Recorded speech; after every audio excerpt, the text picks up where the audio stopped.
नमस्कार, ग्लोबल न्यूजमा स्वागत छ। म सुदर्शन आचार्य।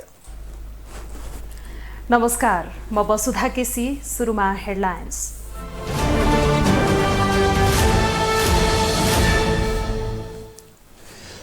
निर्वाचन आयोगद्वारा राष्ट्रपति निर्वाचनको प्रक्रिया सुरु। आज मतदाता नामावली सार्वजनिक। फागुन 13 गते उम्मेदवारको मनोनयन दर्ता। पार्टी अध्यक्ष नेपाललाई कुनै प्रस्ताव नआएको एकीकृत समाजवादीको स्पष्टोक्ति। पूर्व प्रधानमन्त्रीलाई राष्ट्रपति बनाउन नहुने काङ्ग्रेस महामन्त्री शर्माको टिप्पणी। लघुवित्तको ज्यादती र अनियमितताका घटनालाई नियन्त्रण गर्न सरकारसँग माग। बदनियतपूर्वक काम गर्ने संस्थालाई कारबाही गर्ने नियामक निकायको भनाइ। रुस युक्रेन आक्रमणको 1 वर्ष पुरा। युद्धले मानवीय तथा भौतिक संरचनामा क्षति। विश्व अर्थतन्त्र गम्भीर सङ्कटमा अझै सुल्झन समस्या। र आइसिसी लिग 2 त्रिदेशीय सिरिजमा क्लिन स्विपपछि नेपाली क्रिकेट खेलाडी उत्साहित। अन्डर 19 को पुरुष क्रिकेट छनौटमा पनि सफल भएर स्वदेश फर्किनेमा विश्वास। ग्लोबल न्यूज अब विस्तारमा। राष्ट्रपति तथा उपराष्ट्रपति निर्वाचनका लागि मतदाता नामावली सार्वजनिक गरिएको छ। राष्ट्रपति तथा उपराष्ट्रपति निर्वाचन अधिकृतको कार्यालयले बुधबार बिहान 10:10 सो मतदाता नामावली सार्वजनिक गरेको हो। कानुनी व्यवस्था अनुसार सङ्घीय संसदतर्फ 331 जना र प्रदेश सभातर्फको 550 जना गरी सो निर्वाचन प्रयोजनका लागि 881 जनाको नामावली सार्वजनिक गरिएको निर्वाचन अधिकृत महेश शर्मा पौडेलले जानकारी दिनुभयो। उहाँले अन्तिम नामावली भने फागुन 12 गते अपराह्न 3 बजेदेखि 4 बजेसम्म सार्वजनिक गर्ने कार्यतालिका रहेको उल्लेख गर्नुभयो। सच्याउनु पर्ने त्यस्तो चाहिँ को लागि आजै 11 बजेदेखि भोलि 11 गते 12 बजेसम्म निवेदन दिन सकिन्छ। भोलि दिनभरि होइन, भोलि 12 बजेसम्म मात्रै निवेदन दिन सकिन्छ दाबी विरोधको अथवा छुट भएको सन्दर्भमा। त्यसपछि भोलि 12 बजेपछि हामी जाँचबुझको प्रक्रिया सुरु गर्छौँ। कुनै निवेदन पर्यो, उजुरी पर्यो अथवा दाबी पर्यो भने भोलि 12 बजेसम्म प्राप्त हुन आएका त्यस्ता निवेदन, दाबी वा उजुरी उप हामी चाहिँ भोलि 12 बजेपछि चाहिँ छानबिन सुरु गरेर त्यसको अन्तिम मतदातावली पर्सि जुन 12 गते 3 बजेदेखि 4 बजेसम्ममा हामीले अन्तिम नामावली प्रकाशित गर्छौँ। राष्ट्रपतिको निर्वाचन फागुन 25 गतेका लागि तोकिएको छ। सो निर्वाचनका लागि फागुन 13 गते उम्मेदवारी दिइनेछ। यता राष्ट्रपति उपराष्ट्रपतिको निर्वाचन भने चैत 3 गते हुनेछ। निर्वाचन आयोगले आगामी 25 गते हुने राष्ट्रपति निर्वाचनका लागि प्रक्रिया सुरु गरेको छ। आयोगले प्रक्रिया सुरु गरेसँगै दलहरूको दौडधुपले पनि तीव्रता पाएको छ। अबको राष्ट्रपति को र कुन दलबाट भन्ने कुराले वर्तमान सत्ता साझेदार दलभित्र नै एकमत छैन भने काङ्ग्रेस, नेकपा एकीकृत समाजवादी र लोसपाले आफूले राष्ट्रपति पाउनुपर्ने दाबी गरिरहेका छन्। आगामी 25 गते हुने राष्ट्रपति निर्वाचनका लागि निर्वाचन आयोगले प्रक्रिया सुरु गरेको छ। बुधबार मतदाता नामावली प्रकाशन गरेको आयोगले 13 गते शनिबार उम्मेद्वारको मनोनयन दर्ता गर्नेछ। 16 फागुनमा अन्तिम नामावली प्रकाशन र 25 फागुन बिहान 10 बजेदेखि 3 बजेसम्म मतदान गर्ने आयोगको कार्यसूची छ। नेपालको संविधान अनुसार राष्ट्रपति र उपराष्ट्रपतिको निर्वाचन फरक फरक लिङ्ग वा समुदायको प्रतिनिधित्व हुने गरी गर्नुपर्ने भएकाले फागुन 25 को निर्वाचनको तालिकाका आधारपछि मात्रै र उपराष्ट्रपतिको निर्वाचन प्रक्रिया सुरु गर्ने आयोगको भनाइ छ। संविधान त राष्ट्रपति र उपराष्ट्रपति निर्वाचन सम्बन्धी कानुन अनुसार मतभार निकाल्न नेपालको ताजा जनगणनाको नतिजा आवश्यक पर्छ। यस्तो मतभार निकाल्न 5 वर्ष अघिको राष्ट्रपति तथा उपराष्ट्रपतिको निर्वाचनमा विक्रमसम्म 2068 सालको जनगणनालाई आधार मानिएको थियो। 2078 सालको जनगणनाको नतिजा आयोगलाई प्राप्त नभएकाले 68 लाई नै आधार मानेर निर्वाचन प्रक्रिया अघि बढाएको आयोगको भनाइ छ। नेपालमा राष्ट्रपति र उपराष्ट्रपतिको निर्वाचन प्रत्यक्ष रूपमा नभई अप्रत्यक्ष रूपमा हुने व्यवस्था छ। संविधानको धारा 62 अनुसार उनीहरूलाई सर्वसाधारण मतदाताले नभई संसदीय निर्वाचनबाट चुनिएका संघीय संसद र प्रदेश सभाका सदस्यहरूले मतदान गर्न पाउनेछन्। राष्ट्रपति तथा उपराष्ट्रपति निर्वाचन सम्बन्धी ऐन 2074 अनुसार मतभार निकाल्दा संघीय संसदमा रहेको कुल सदस्य संख्याले नेपालको पछिल्लो जनसङ्ख्यालाई भाग गर्दा आउने भागफल संघीय संसदतर्फको मतभार हुनेछ। त्यस्तै प्रदेश सभातर्फ कुल सदस्य संख्याले नेपालको पछिल्लो जनसङ्ख्यालाई भाग गर्दा आउने भागफल प्रदेश सभाको मतभार हुनेछ। मतभार अनुसार संघीय संसदको एकजना सांसदले दिएको एक मतभारलाई 79 मतका रूपमा गणना गरिनेछ। प्रदेश सभाका एक सदस्यले दिएको मतभारलाई 48 मत गणना गरिनेछ। राष्ट्रपति निर्वाचनमा संघीय संसदका 332 सदस्य र प्रदेश सभाका 550 सदस्यले मतदान गर्नेछन्। प्रतिनिधि सभाका 2 सदस्यले भने मतदान गर्न पाउने छैनन्। चितवन निर्वाचन क्षेत्र 2 मा उपनिर्वाचन हुन बाँकी छ भने मनाङबाट निर्वाचित काङ्ग्रेसका सांसद टेकबहादुर गुरुङ निलम्बित छन्। यसरी हेर्दा यसपटकको निर्वाचनमा कुल मतभार 52,707 छ। राष्ट्रपति निर्वाचित हुन उम्मेद्वारले यो मतको बहुमत अर्थात् 26,315 मत ल्याउनु पर्नेछ। निर्वाचन प्रक्रिया संविधान अनुसार संघीय र प्रदेश सभातर्फका तत्काल कायम रहेका कुल सदस्य संख्याको बहुमत अर्थात् 50% मत ल्याउने व्यक्ति राष्ट्रपति निर्वाचित हुनेछ। यदि पहिलो निर्वाचनमा कसैले 50% मत नल्याएमा सबैभन्दा बढी मत प्राप्त गर्ने 2 उम्मेद्वार बीच पुनः प्रतिस्पर्धा हुन्छ र बहुमत ल्याउने व्यक्ति नै राष्ट्रपति हुन्छन्। दोस्रो निर्वाचनमा पनि 50% कसैले ल्याउन नसकेमा पुनः मतदान हुनेछ र त्यसमा जसले कुल सदर मतको सबैभन्दा बढी मत प्राप्त गर्ने व्यक्ति राष्ट्रपति हुने व्यवस्था छ। कुन दलको कति मतभार? नेपाली काङ्ग्रेस 16,142, नेकपा एमाले 15,233, नेकपा माओवादी केन्द्र 7,649, नेकपा एकीकृत समाजवादी 2,574, राष्ट्रिय प्रजातन्त्र पार्टी 2,450, जनता समाजवादी पार्टी 2,145, राष्ट्रिय स्वतन्त्र पार्टी 1,501, जनमत पार्टी 1,242, लोकतान्त्रिक समाजवादी पार्टी 971, नागरिक उन्मुक्ति पार्टी 813। सम्भावित समीकरण वर्तमान सत्ता गठबन्धन यथावत अवस्थामा रहेमा राष्ट्रपति निर्वाचनमा मतभार पुग्ने देखिन्छ। एमाले र माओवादी केन्द्र एकै ठाउँमा उभिँदा मतभार 22,882 हुन आउँछ। राप्रपा र राष्ट्रिय स्वतन्त्र पार्टीले साथ दिँदा यो गठबन्धनबाट राष्ट्रपति बन्ने अवस्था छ। अर्कोतर्फ काङ्ग्रेस र माओवादी एक ठाउँमा हुँदा 23,791 मतभार पुग्छ। यी 2 दललाई एकीकृत समाजवादी पार्टीले मात्र साथ दिए सजिलै राष्ट्रपति पदमा जित हासिल पार्ने देखिन्छ। माओवादीले एमालेलाई साथ नदिएर एमाले छुट्टै गठबन्धन बनाएमा राष्ट्रपति निर्वाचन जित्न असम्भव जस्तै देखिन्छ। एमालेलाई एकीकृत समाजवादी पार्टी, जसपा, राप्रपा, राष्ट्रिय स्वतन्त्र पार्टी, जनमत पार्टी, नागरिक उन्मुक्ति पार्टी र लोसपाको साथ चाहिन्छ।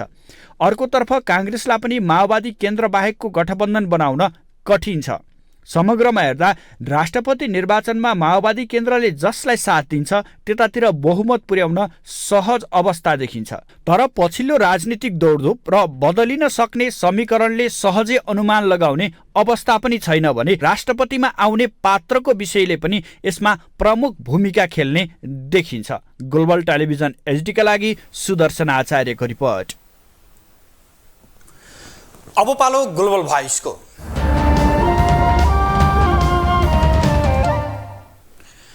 नेपालको संविधानले परिकल्पना गरेको राष्ट्रपतिको पद आलङ्कारिक हो, तर अहिले दलहरूले देखाएको चासो र दौडधुप हेर्दा त्यस्तो देखिँदैन। कुन दलले राष्ट्रपति पाउने र कसलाई राष्ट्रपति बनाउने भन्ने विषयले अघिल्ला राष्ट्रपति चयनको समयभन्दा यो पटक निकै चर्चा पाइरहेको छ। दलका शीर्ष नेतादेखि दोस्रो तहका नेतासम्म बिहान सबेरैदेखि मध्यरातसम्म समीकरण मिलाउन दौडिरहेका छन्।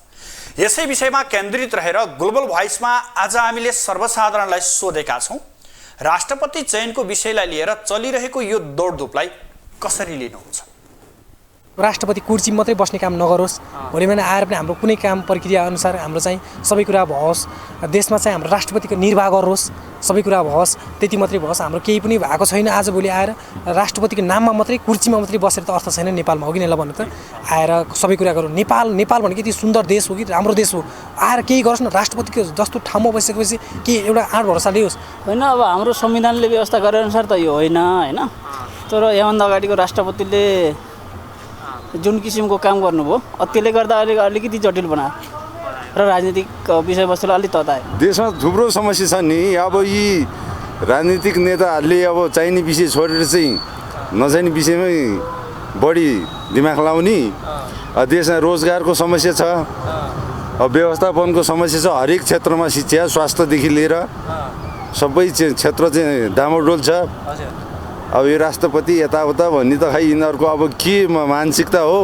अब राष्ट्रपति भन्दैमा अब चर्चा त हुनुपर्छ होइन, तर राष्ट्रपतिको विषयमा मात्र धेरै चर्चा नभएर देशको आर्थिक र राजनीतिको पनि ख्याल गरेर त्यसमा चाहिँ उनीहरूले बैठकहरू बोलाएर त्यसमा चाहिँ छलफलहरू गरेर राम्रो निष्कर्ष निकाल्नुपर्छ भन्ने कुरो मलाई लाग्छ। यो त मान्छेहरूको अब मिडियाहरूमा भर पर्छ होइन। अब वास्तवमा भन्ने हो भने अब धेरै समस्याहरू छन्। अब कृषि समस्या छ, अब अहिले भनौँ अब खेती गर्ने जमिनहरू चाहिँ एकदम बाँझो बसिरहेको छ। त्यो समस्यालाई चाहिँ फोकस नगरेर एउटा राष्ट्रपतिलाई मात्रै हेर्नु चाहिँ अलिक उचित होइन कि जस्तो लाग्छ मलाई चाहिँ। अध्यक्ष माधव कुमार नेपाल राष्ट्रपति हुने चर्चा चलेका बेला नेकपा एकीकृत समाजवादीले भने आफ्नो पार्टीलाई कुनै पनि पक्षबाट राष्ट्रपतिको प्रस्ताव नआएको प्रश्न पारेको छ। नेकपा एमालेका अध्यक्ष केपी शर्मा ओलीले अध्यक्ष नेपाललाई राष्ट्रपतिको प्रस्ताव गरेको खबर बाहिरिएका बेला एकीकृत समाजवादीका नेताहरूले भने आफ्नो पार्टीलाई राष्ट्रपतिको अफर नआएको प्रश्न पारेका छन्। राजनीतिलाई डर्टी गेम अर्थात् फोहोर खेल भनिन्छ। खेलमाथि चलखेल राजनीतिक पर्याय हुन्। अझ नेपाली राजनीतिक वृत्तमा झनै अपत्यारिला घटनाक्रम हुँदै आएका छन्। यतिखेर मुलुकको राजनीति फागुन 25 गते हुने राष्ट्रपतिको चुनावमै केन्द्रित छ। मनोनयन दर्ताको समय नजिकै गर्दा राजनीतिक दलहरू उम्मेद्वार छनौटमा व्यस्त छन्। सत्ता पक्ष र विपक्षी गठबन्धनबाट राष्ट्रपतिका लागि दिनहुँ जसो नयाँ पात्र अगाडि सारिने गरेका छन्। बालुवाटार, बालकोट, धुम्बा राईले मात्रै कहाँ हो विदेशी शक्ति राष्ट्र र तिनका प्रतिनिधिले नयाँ व्यक्तिलाई सम्भावित राष्ट्रपतिको रूपमा प्रस्ताव गरेर पार्टी पंक्तिदेखि चिया पसलसम्म तताइरहेका छन्। यही बेला नेकपा एमालेका अध्यक्ष केपी शर्मा ओलीले पानी बाराबारको तहमा पुगेका माधव नेपाललाई राष्ट्रपतिमा प्रस्ताव गरेको खबरहरू बाहिरिएपछि राजनीति सरगर्मी वात्तै बढेको छ। यता एकीकृत समाजवादीले भने आफूलाई राष्ट्रपतिको प्रस्ताव नआएको स्पष्ट पारेको छ। अध्यक्ष नेपाललाई राष्ट्रपतिको प्रस्ताव आएको खबरपछि बुधबार एकीकृत समाजवादीको सचिवालय बैठक बसेको थियो। बैठकपछि सम्मानित नेता झलनाथ खनालले आफूहरूलाई कुनै पनि दल र व्यक्तिबाट राष्ट्रपतिका लागि अफर नआएको प्रश्न पारे। त्यो एजेन्डाको बारेमा सरकार हाम्रो पार्टीले राख्छ नै होइन, हामीसँग पनि निकै ठुलै मत छ अहिले। त्यसो हुनाले हामी सबैसँग यस बारेमा कुराकानी गर्छौँ। अब यो सवाल अलिक कठिन सवाल छ। अब मिल्दैन कसरी भन्नु। अब मिल्छ भन्ने आधार तयार भएकै चाहिँ अब यो सबै सम्बन्धित राजनीतिक पार्टीहरूभित्रको समझदारीको कुरा हो। त्यो समझदारी कसरी विकास गर्छ अहिले अब हामीले वार्ता गर्ने कुराहरू गरेका छौँ। सबैसँग हामी वार्ता गर्छौँ। यो समीकरणको बारेमा पनि राष्ट्रपतिको निर्वाचनको बारेमा पनि हामी सरकार राखेर सबैसँग छलफल। पार्टी विभाजनपछि पानी बाराबारको स्थितिमा रहेका नेपाल र ओलीबीच राष्ट्रपतिको चुनावका कारण अहिले सम्बन्धमा सुधार आएको विश्लेषण भइरहेको छ। गत शनिबार पूर्व मन्त्री तथा एकीकृत समाजवादीका नेता कृष्ण कुमार श्रेष्ठको घर महाराजगञ्जको भेटपछि ओली र नेपालको सम्बन्धमा सुधार आएको र त्यही भेटमा ओलीले नेपाललाई पार्टी एकता गर्ने शर्तमा राष्ट्रपतिका लागि अफर गरेको दुवै पक्षका नेताहरूले दाबी गरेका थिए। उनीहरूको दाबीलाई मलजल पुग्ने गरी नेपालले पनि दाङमा पुगेर आफ्नो पार्टीले बलिदान मात्र नदिने भन्दै पावर सेयरिङमा भाग खोजेका थिए। त्यसपछि राजनीतिमा ओलीले नेपाललाई राष्ट्रपतिका लागि प्रस्ताव गरेको र त्यसमा नेपाल सकारात्मक रहेको चर्चा चलेको थियो। तर अहिले आएर नेकपा एकीकृत समाजवादीले भने आफूहरूलाई राष्ट्रपतिका लागि कुनै प्रस्ताव नआएको स्पष्टोक्ति दिएको छ।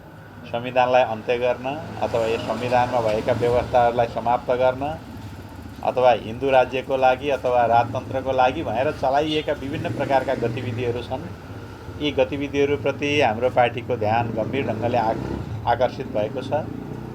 यो प्रतिगामी हरकतहरू बढिरहेको यो सन्दर्भलाई मध्यनजर गर्दै हाम्रो पार्टीले देशका सबै अग्रगमन पक्षधर राजनीतिक शक्तिहरूसँग छलफल अगाडि बढाउने, परामर्श गर्ने र समग्र रूपमा लोकतन्त्रवादीहरूलाई एक ठाउँमा जुटाउने कुराको सुरुवात गर्नेछ।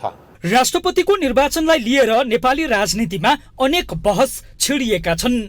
राष्ट्रपतिको चुनावकै कारण एमाले माओवादी सहितको 7 दलीय सत्ता गठबन्धनमा दरार आएको र त्यसैकै कारण कांग्रेस माओवादी र एकीकृत समाजवादी सहितको पुरानो गठबन्धन बिउतने सम्भावना बढेको राजनीतिक वृत्तमा विश्लेषण भइरहेको छ। पुरानो गठबन्धन बिउतने जोखिम बढेपछि ओलीले राष्ट्रपतिको कार्ड फ्याँकेको, तर एकीकृत समाजवादीले नमान्दा माधव नेपालको राष्ट्रपति हुने सम्भावना सँगै पार्टी एकताको च्याप्टर पनि तत्कालका लागि क्लोज भएको एमाले नेताहरू बताउँछन्। ग्लोबल टेलिभिजनका लागि क्यामेरामा वेद श्रेष्ठका साथमा कैलाश कठायत, काठमाडौँ। नेपाली कांग्रेसका महामन्त्री तथा सांसद विश्वप्रकाश शर्माले पूर्व प्रधानमन्त्रीहरूलाई राष्ट्रपतिको उम्मेद्वार बनाउन नहुने बताउनु भएको छ। बुधबार नयाँ बानेश्वर स्थित संसद भवनमा सञ्चारकर्मीहरूसँग कुरा गर्दै महामन्त्री शर्माले पूर्व प्रधानमन्त्रीहरूलाई राष्ट्रपतिको उम्मेद्वार बनाउन नहुने बताउनु भएको हो। उहाँले देशको प्रधानमन्त्री भएर कार्यकारी अधिकार प्रयोग गरिसकेका व्यक्तिहरूलाई राष्ट्रपतिको उम्मेद्वारको रूपमा अघि सार्न उचित नहुने बताउनुभयो। उहाँले पूर्व प्रधानमन्त्रीहरूलाई राष्ट्रपति बन्ने आकांक्षा नराख्न पनि अनुरोध गर्नुभयो। महामन्त्री शर्माले नेपाली कांग्रेसका वरिष्ठ नेता रामचन्द्र पौडेललाई राष्ट्रपतिको उम्मेद्वार बनाउनु पर्ने धारणा राख्नुभयो भनेर हामीले अफिसियली भनेकै छैन। राष्ट्रपति पदमा हाम्रो उम्मेदवारी रहन्छ र अहिलेको बेलामा नेपाली कांग्रेस पार्टीले सार्ने उम्मेदवारलाई अहिलेको गठबन्धनमा रहेको दलमध्येको माओवादी पार्टी, जसको अध्यक्ष यो देशको प्रधानमन्त्री हुनुहुन्छ, उहाँले समेत समर्थन गरेर जाँदै गर्दा त्यसले केही सन्देश दिन्छ भन्ने कुरामा हामी प्रश्न छौँ। पहिलो कुरो, जनताको बिचमा जाँदै गर्दाखेरि नै जे वचनबद्धता राखिएको थियो हामी सँगसँगै जान्छौँ भनेर त्यो जनमत बमको चाहिँ एउटा कदर हुन्छ। त्यस्तै एमाले सचिव गोकर्ण विष्टले एमाले उम्मेद्वारलाई राष्ट्रपतिमा निर्वाचित गराउनु नै राष्ट्रिय सहमति हुने बताउनु भएको छ। उहाँले सत्तारूढ गठबन्धनका बीचमा भएको सहमति प्रधानमन्त्रीले इमानदारीतापूर्वक कार्यान्वयन गर्नुपर्नेमा जोड दिनुभयो। यसमा सबै पार्टीको बीचमा साझा सहमतिको उम्मेदवारको सम्भावना म कम देख्छु। सरकार गठनका बखत नेकपा एमाले र माओवादीको बीचमा प्रधानमन्त्री राष्ट्रपति सहितका केही पदहरूमा जुन प्रकारको सहमति भएको छ, त्यो सहमतिका आधारमा अगाडि बढ्ने कुरा नै मुलुकको लागि सुखद हुन्छ। त्यो नै आजको आवश्यकता हो, त्यही नै हो सहमति।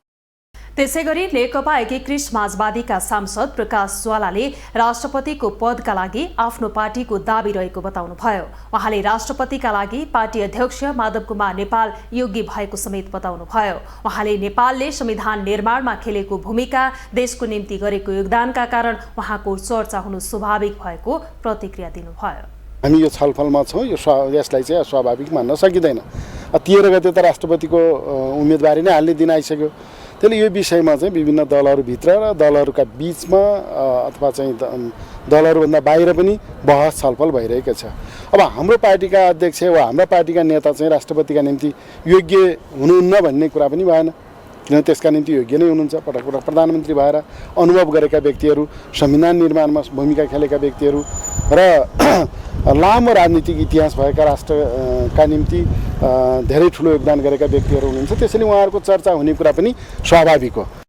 उहाँले राष्ट्रपतिमा राष्ट्रिय सहमति हुनका लागि उपयुक्त दल आफूहरू भएको र उपयुक्त पात्र पनि अध्यक्ष माधव कुमार नेपाल भएको दोहोर्याउनुभयो।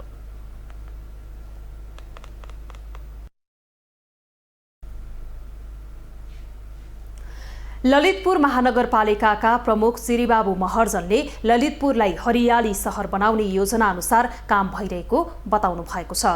ललितपुरमा आयोजित एक कार्यक्रमलाई सम्बोधन गर्दै प्रमुख महर्जनले नेपाल स्काउटको शाखासँग समन्वय र सहकार्य गरी हरियाली सहर बनाउने र ललितपुर महानगरपालिकालाई सुरक्षित सहर बनाउने कुरामा लाग्ने बताउनुभयो। उहाँले ललितपुर महानगरपालिकालाई हरियाली सहर बनाउनका लागि योजना र कार्यक्रम बनाई काम पनि सुरु गरिसकेको बताउनुभयो। उहाँले सप्तापातल पोखरीसँग जोडिएको 32 रोपनी जग्गा नेपाली सेनासँग फिर्ता लिएर त्यहाँबाट हरियाली ललितपुरको काम सुरु भएको समेत उल्लेख गर्नुभयो। बगैँचाका प्रोजेक्टहरू हामीले लन्च गरिरहेका छौँ। जस्ट टेक एन एक्जाम्पल, यसको नेक्स्ट डोर भनेको चाहिँ सप्तपाताल पोखरी हो। त्यही नै हामीले आर्मीसँग चाहिँ 32 रोपनी जग्गा फिर्ता लियौँ, सप्तपाताल पोखरीसँग जोडिएको। तसर्थ 32 प्लस लगभग 15 गर्दाखेरि लगभग 47 रोपनी जग्गा यहाँ चाहिँ उपलब्ध भयो। त्यसलाई चाहिँ हामीले green and blue project, fusion project बनाउन चाहन्छौँ। ग्रिन प्रोजेक्ट एकदमै हरियाली अभिवृद्धि गर्छौँ हामी, अनि ब्लू प्रोजेक्ट भनेको पानीजन्य प्रोजेक्ट हामी सञ्चालन गर्छौँ। यो भन्दै गर्दा हामीले यो ठाउँमा विदिन नेक्स्ट 2 इयर्सको टाइमभित्रमा हामी त्यहाँ चाहिँ कमलको फुल फुलाउँछौँ। स्काउट प्रवर्तक लर्ड ओइडेन पावल तथा लेडी ओइडेन पावलको जन्मोत्सव एवं यू फाउन्ड थिङ्किङ डेको अवसरमा नेपाल स्काउट बागमती प्रदेशले सो कार्यक्रम गरेको थियो। ग्लोबल न्युजमा अब एकैछिन ब्रेक।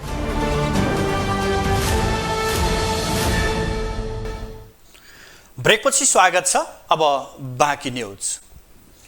नेपाल मजदुर किसान पार्टीका सांसद प्रेम सुवालले प्रधानमन्त्री, मन्त्री र सांसदहरूले काठमाडौँ उपत्यकामा घर जग्गा खरिद गर्न नपाउने गरी कानुनी व्यवस्था ल्याउनु पर्ने प्रस्ताव गर्नुभएको छ। देशको सन्तुलित विकास र काठमाडौँ उपत्यकामा आउने विपद व्यवस्थापनका लागि पनि प्रधानमन्त्री, मन्त्री र सांसदसहित नेपाल सरकारका उच्च अधिकारीहरूले काठमाडौँ उपत्यकामा घर जग्गा खरिद गर्न नपाउने कानुनी व्यवस्था गर्नुपर्ने बताउनुभयो। बुधबार प्रतिनिधि सभा बैठकमा विशेष समय लिएर बोल्दै सांसद सुवालले काठमाडौँ उपत्यका विकास प्राधिकरणको कामै नभएको भन्दै खारेज गर्न पनि माग गर्नुभयो। काठमाडौँ उपत्यकाका विभिन्न ठाउँमा डोजर लगाएर जथाभावी भत्काउने गरिएकोमा आपत्ति जनाउँदै उहाँले त्यसले ठूलो विपद ल्याउनेतर्फ पनि सरकार र सम्बन्धित निकाय गम्भीर हुनुपर्ने बताउनुभयो। सांसद सुवालले भक्तपुर स्थित नगरकोट सडक खण्डको निर्माण कार्य सम्पन्न गराउन पनि सरकारलाई सचेत गराउनुभयो। 8 वर्षदेखि सो सडक खण्डको निर्माण कार्यले पूर्णता नपाएकोमा उहाँको आक्रोश थियो। राष्ट्रिय स्वतन्त्र पार्टीकी सांसद सुमना श्रेष्ठले नेपाल बाल मन्दिर सम्बन्धी उच्चस्तरीय जाँचबुझ आयोगको प्रतिवेदन तत्काल सार्वजनिक गर्न सरकारसँग माग गर्नुभएको छ। बुधबार प्रतिनिधि सभा बैठकमा सांसद श्रेष्ठले बाल मन्दिरको मात्रै 28 रोपनी जग्गा त्यहाँका पदाधिकारीहरूले आफू खुसी भोगचलन गर्न प्रतिष्ठित व्यक्ति र घरानालाई दिएको लगायतका विषयमा छानबिन गर्न गठित सो आयोगको प्रतिवेदन सरकारले तत्काल सार्वजनिक गर्नुपर्ने बताउनु भएको हो। उहाँले बाल मन्दिरलाई कब्जामा लिएर त्यसको चल अचल सम्पत्ति दुरुपयोग गर्ने त्यहाँका पदाधिकारीहरूलाई कानुनी कारबाही गर्न सो जाँचबुझ आयोगले सुझाव दिएको र आफूले जानकारी पाएको पनि उल्लेख गर्दै सो प्रतिवेदन सार्वजनिक गरी दोषीलाई कारबाही गर्न ढिलाइ गर्न नहुने बताउनुभयो। साथै सांसद श्रेष्ठले नेपाल ललितकला प्रतिष्ठानको 29 रोपनी जग्गा समेत दुरुपयोग गर्ने काम भइरहेको भन्दै त्यसमाथि निगरानी राख्न पनि सरकारलाई सचेत गराउनुभयो।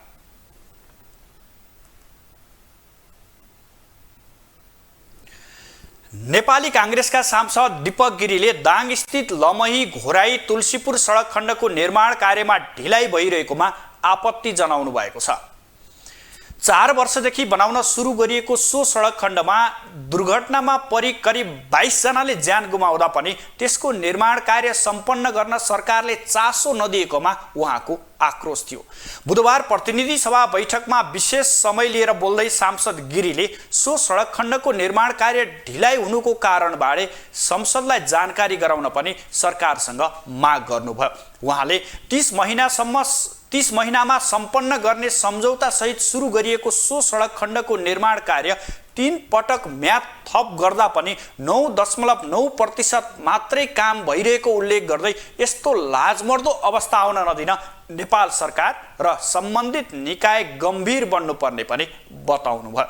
सांसद गिरीले सरकारलाई संसदप्रति जवाफदेही हुन पनि पटक पटक आग्रह गर्नुभयो।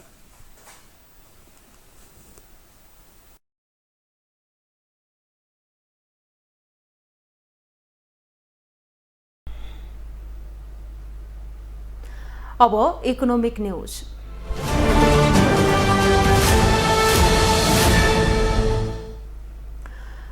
पछिल्लो समय लघु वित्त संस्थाले गरेको ज्यादती र त्यसबाट परेको मारका विषयमा पीडितदेखि संसदसम्म आवाज उठेको छ। लघु वित्तका कारण नागरिकहरू असुरक्षित महसुस गर्नुका साथै ऋणीहरू यातना खेप्न बाध्य भएका घटनाक्रमहरू बाहिरिएसँगै यो विषय संसददेखि सडकसम्म बहसको विषय बन्न पुगेको हो।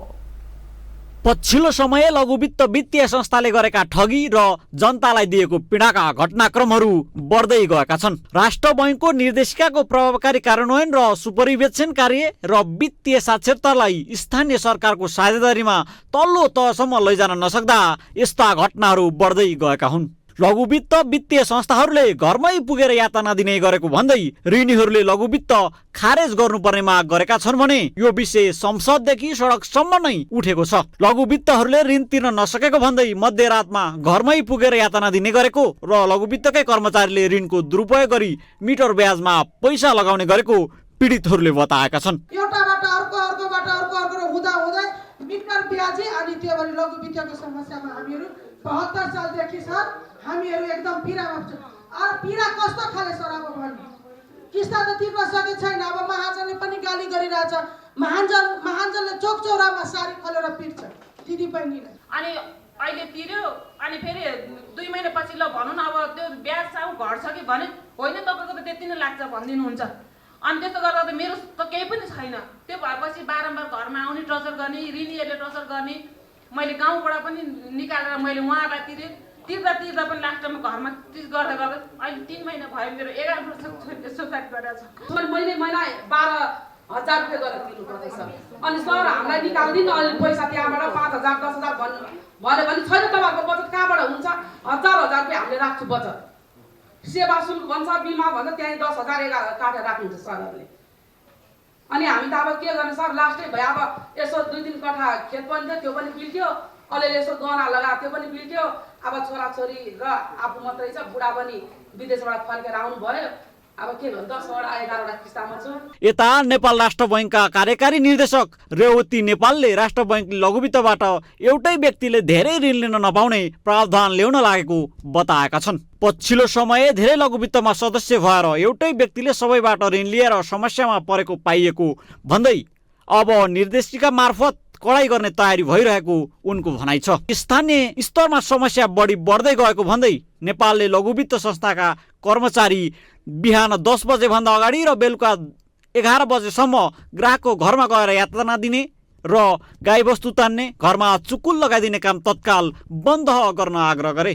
अँध्यारो हुने बेलासम्म भन्दा अगाडि वा पछाडि 10 बजे 11 बजे 12 बजे क्लाइन्टको घरमा गएर असुलीको प्रक्रिया गर्ने र मतलब अहिले भर्खरै कुरा आयो बाख्रा पाठो तानिदिने घरमा आगो लगाइदिने अथवा चाहिँ चुकुल लाएर जाने यो खालका कामहरू गहनै तान्ने यस्तो खालको कामहरू चाहिँ स्ट्रिक्टली गर्नु हुँदैन। आफ्नो कर्मचारीहरूलाई आजै स्ट्रिक्ट गर्न अनुरोध गर्ने।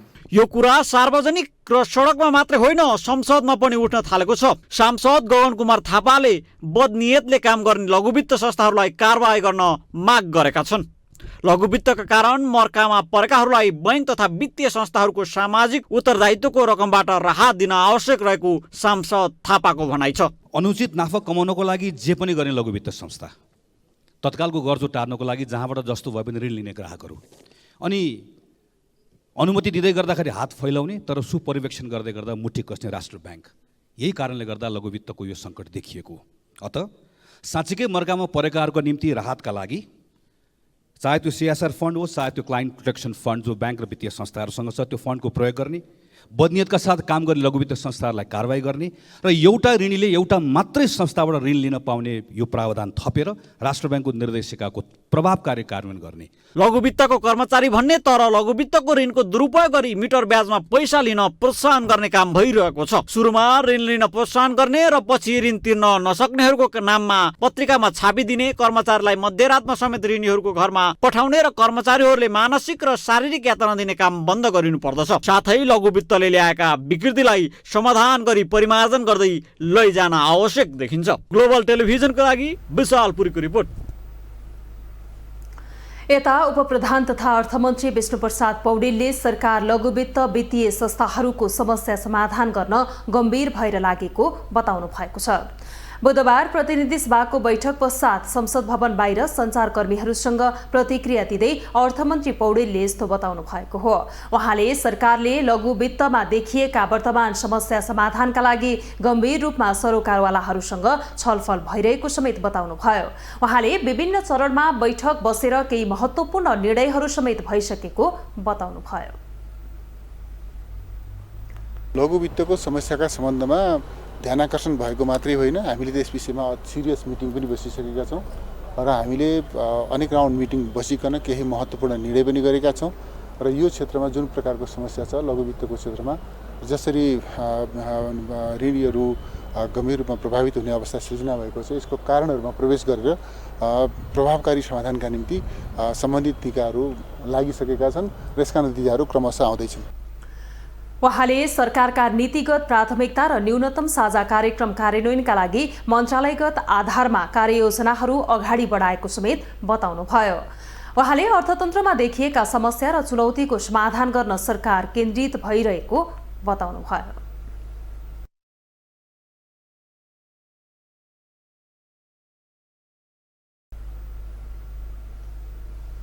अब इन्टरनेशनल न्यूज।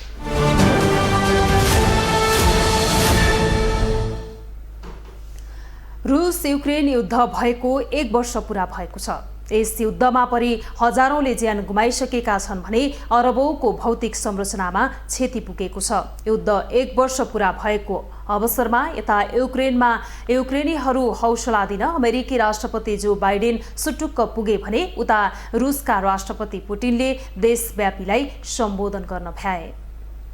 रूस युक्रेन युद्ध सुरु भएको 1 वर्ष पूरा भएको छ, तर युद्ध केका लागि, यसले मानवीय र भौतिक क्षति बाहेक के दियो स्पष्ट छैन। शक्ति सन्तुलनका नाममा सुरु भएको यो युद्धका बीच हजारौं युक्रेनी नागरिकका साथै सयौं रुसी र युक्रेनी सेनाले ज्यान गुमाए। विश्वभर यसको प्रभाव पर्यो, जसका कारण पेट्रोलियम पदार्थदेखि खाद्यान्नको मूल्य समेत बढ्यो, तर यसको औचित्य भने पुष्टि हुन सकेन। अमेरिका, युरोपेली युनियन जस्ता शक्ति राष्ट्र युद्धको दौरानमा खेल्ने मौका पाए, तर युक्रेनले क्षति बाहेक केही बिहोरेन। रुसका राष्ट्रपति भ्लादिमिर पुटिन युक्रेन युद्धको वर्ष दिन पूरा भएको अवसरमा देशवासीलाई सम्बोधन गर्नसम्म भ्याए। उनले यो समय देशका लागि जटिल र चुनौतीपूर्ण रहेको भन्दै युक्रेनमाथिको आक्रमण विशेष अभियान रहेको बताए। पश्चिमी देशहरूको शान्ति पुनर्स्थापनाको प्रतिबद्धता धोका र ठूलो झुट बाहेक केही नभएको उनको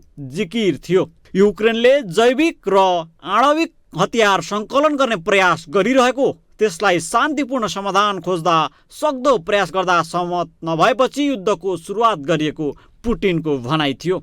साथै उनले युद्ध अन्त्य गर्न शान्तिपूर्ण बाटो खोजिरहे पनि पछाडि एकदमै फरक वातावरण सिर्जना गरिएको बताएका छन्। पश्चिमा देशको प्रतिबन्धका बावजुद पनि रुसको अर्थतन्त्र बलियो रहेको पुटिनले बताए। यता रुस युक्रेन युद्ध चलिरहेको र 1 वर्ष पूरा भएको अवसरमा युक्रेन भ्रमणमा रहेका अमेरिकाका राष्ट्रपति जो बाइडेनले रुसका राष्ट्रपति भ्लादिमिर पुटिन विरुद्ध आक्रोश पोखेका छन्। बाइडेनले पुटिनलाई तानाशाहको संज्ञा दिन समेत भ्याए। सर्वप्रथम नेटोलाई पहिले भन्दा बलियो बनाउने बाचा गर्दै बाइडेनले पुटिनले संसार बदलिने सोचेका थिए, तर उनी गलत साबित भएको बताएका छन्।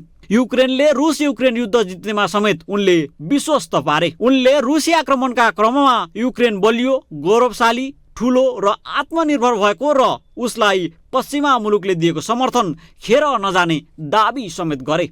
बाइडेनले पश्चिमी देशहरूले लोकतन्त्रको प्रशंसा गर्दै रुसी आक्रमणको मनसाय पर्दाफास गर्न सबै एकजुट भएको बताए। यसअघि मङ्गलबार पुटिनले मस्कोमा युक्रेन सङ्कटका लागि पश्चिमा राष्ट्रहरूको उत्तेजक कारबाहीलाई दोष दिएका थिए। जो बाइडेनले युक्रेनको राजधानी किभको भ्रमण गरेर बाइडेनले यो स्वतन्त्र संसार कसैसँग डराउँदैन भन्ने देखाएको पश्चिमा राष्ट्रहरूले बताएका छन्। पोल्यान्डका राष्ट्रपति टुडाले नेटोको काम स्वतन्त्र विश्वको संरक्षण र सहयोग गर्ने भएको बताए। उनका अनुसार युक्रेनले यो लडाईँ जित्नुपर्छ।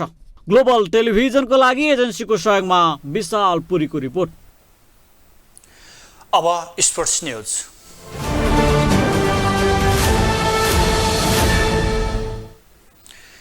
युएईमा आयोजना हुने विश्वकप एसिया छनौट प्रतियोगितामा छनौट भएर स्वदेश फर्किने नेपाल U19 पुरुष क्रिकेट टोलीका प्रशिक्षक तथा खेलाडीहरूले बताएका छन्।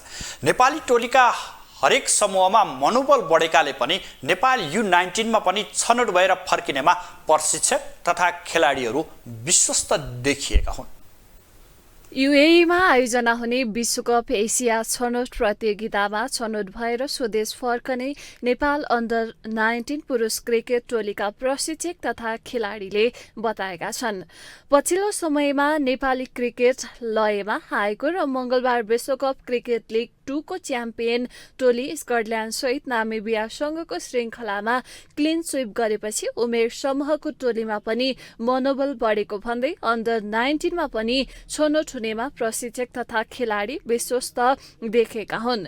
नेपाल क्रिकेट संघ क्यानले बुधबार राष्ट्रिय खेलकुद परिषदमा आयोजित विदाई कार्यक्रमपछि बोल्दै नेपाली टोलीका कप्तान देव खनालले अभ्यास राम्रो भएको भन्दै प्रतियोगितामा पनि राम्रो नतिजा लिएर स्वदेश फर्किने बताएका छन्। पोखरामा भएको अभ्यास र घरेलु मैदानमा सिनियर टोलीसँग खेलेका केही अभ्यास खेलबाट टोलीको प्रदर्शनमा सन्तोषजनक भएको भन्दै नवनियुक्त कप्तान खनालले छनौट नै टोलीको मुख्य लक्ष्य भएको बताएका छन्। छनौट प्रतियोगिताका सबै खेल फाइनल जत्तिकै महत्त्वपूर्ण भएको भन्दै खनालले सबै खेलमा सुखद नतिजा निकाल्ने लक्ष्यका साथ टोली मैदान उत्रिने बताएका हुन्। लास्टमा आएर त सबै राम्रो भएछ होइन, सबैको एउटा कन्फिडेन्स चाहिँ हाई छ होइन। जसरी 3टा म्याचेसहरू खेल्यौँ, पोखरामा ट्रेनिङ भयो, त्यो ट्रेनिङ भयो होइन, त्यसले गर्दा सो ओभरअल चाहिँ सब राम्रो छ होइन। हाम्रो मेन भनौँ न हाम्रो फास्ट बलिङ अट्याक चाहिँ एकदम राम्रो छ जस्तो लाग्छ मलाई। So let's hope for the best. यस्तै नेपाली टोलीका प्रशिक्षक जगत टमाटाले पनि सबै खेल महत्त्वपूर्ण रहेको र सबै खेलमा सुखद नतिजा निकाले लक्ष्यका साथ खेल्ने योजनामा टोली रहेको बताएका छन्।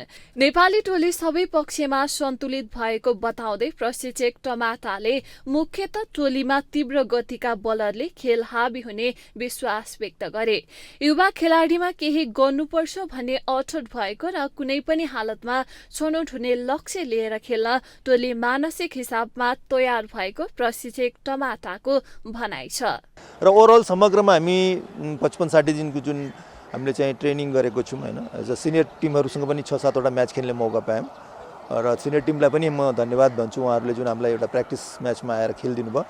र त्यसको साथमा भनौँ ओभरअल टिम चाहिँ अहिले ब्यालेन्स छ, सबै फिट छन्, एनर्जी पो छ केटाहरूमा कि यस हामीले केही गर्नुपर्छ भन्ने कुराहरू र एउटा गोल छ कि यस हामीले गएर चाहिँ यो एसिया क्वालिफायरमा वर्ल्ड कपको एसिया क्वालिफायरमा हामीले चाहिँ टप भएर चाहिँ 2024 को चाहिँ श्रीलङ्कामा हुने वर्ल्ड कपमा चाहिँ क्वालिफाई गर्ने, त्यो चाहिँ सबभन्दा इम्पोर्टेन्ट गोल चाहिँ हाम्रो लागि त्यो हो।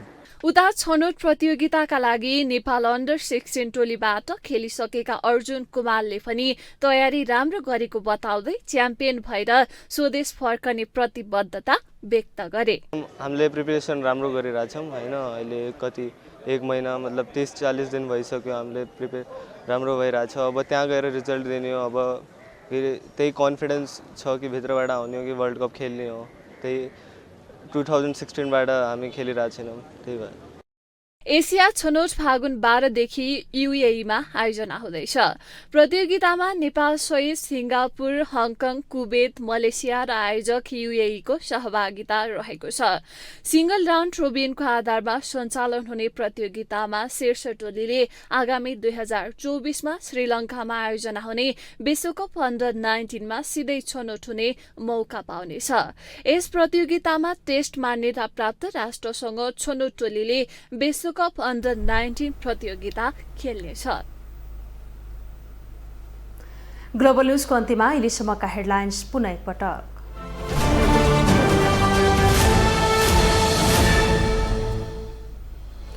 निर्वाचन आयोगद्वारा राष्ट्रपति निर्वाचनको प्रक्रिया सुरु। आज मतदाता नामावली सार्वजनिक। फागुन 13 गते उम्मेद्वारको मनोनयन दर्ता। पार्टी अध्यक्ष नेपाललाई कुनै प्रस्ताव नआएको एकीकृत समाजवादीको प्रश्नोक्ति। पूर्व प्रधानमन्त्रीहरूलाई राष्ट्रपति बनाउन नहुने कांग्रेस महामन्त्री शर्माको टिप्पणी। लघुवित्तको ज्यादती र अनियमितताका घटनालाई नियन्त्रण गर्न सरकारसँग माग। बदनियतपूर्ण काम गर्ने संस्थालाई कारबाही गर्ने नियामक निकायको भनाई। रुस युक्रेन आक्रमणको 1 वर्ष पूरा। युद्धले मानवीय तथा भौतिक संरचनामा क्षति। विश्व अर्थतन्त्रमा गम्भीर सङ्कट। अझै सुल्झेन समस्या। र आइसिसी लिग 2 त्रिदेशीय सिरिजमा क्लिनसिपपछि नेपाली क्रिकेट खेलाडी उत्साहित। अन्डर 19 पुरुष क्रिकेटमा पनि छनौट भएर स्वदेश फर्कनेमा विश्वस्त।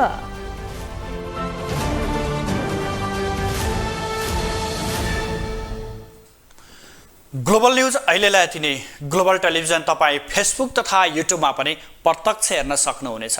ग्लोबल टेलिभिजन हेर्दै रहनुहोला। नमस्कार।